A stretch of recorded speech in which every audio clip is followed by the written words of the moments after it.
मी ज्योती संगीता वसंत चव्हाण नुकत्याच MPSC मार्फत झालेल्या पोलीस उपनिरीक्षक 2022 या पदी माझी निवड झाली आहे।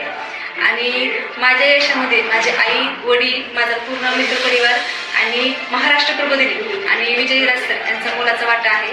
हे असं सेंटर आहे की एकाच ठिकाणी तुम्हाला इथं म्हणजे ग्रामीण भागातल्या मुलांना सगळ्यात महत्त्वाचा प्रश्न हा असतो की सुरुवात कशी करायची।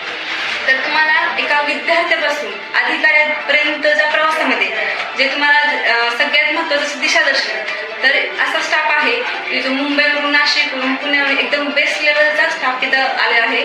त्यामुळे तुम्हाला टीचिंगची व्यवस्था आहे एकदम जबरदस्त। आठवड्याला टेस्ट सिरीज घेतल्या जातात आणि मुलींसाठी हॉस्टेलपासून सुविधा आहे। हॉस्टेल आहे, लायब्ररी आहे, टेस्ट सिरीज आहे, एकदम जबरदस्त नियोजन एका ठिकाणी तुम्हाला इथं बारामतीमध्ये आपल्या उपलब्ध आहे। ग्रामीण भागातील मुलांसाठी अधिकारी होण्याचं जे स्वप्न असतं त्यांच्या आईवडिलांचं, ते इथं पूर्ण होऊ शकतं। मला तुम्हाला सांगावंसं वाटतं की विजय राज सरांनी महाराष्ट्र प्रबोधिनीच्या माध्यमातून जे MPSCचं साम्राज्य निर्माण केले, त्या सर्वांचा लाभ आपल्या ग्रामीण भागातील लोकांनी घ्यावा आणि अधिकारी तुम्ही सुद्धा व्हावं। त्यासाठी MP ला जरूर भेट द्या आणि या इथं तुम्ही अधिकारी होऊन बाहेर पडा। त्यासाठी तुम्हाला सर्वांना शुभेच्छा। Thank you so much.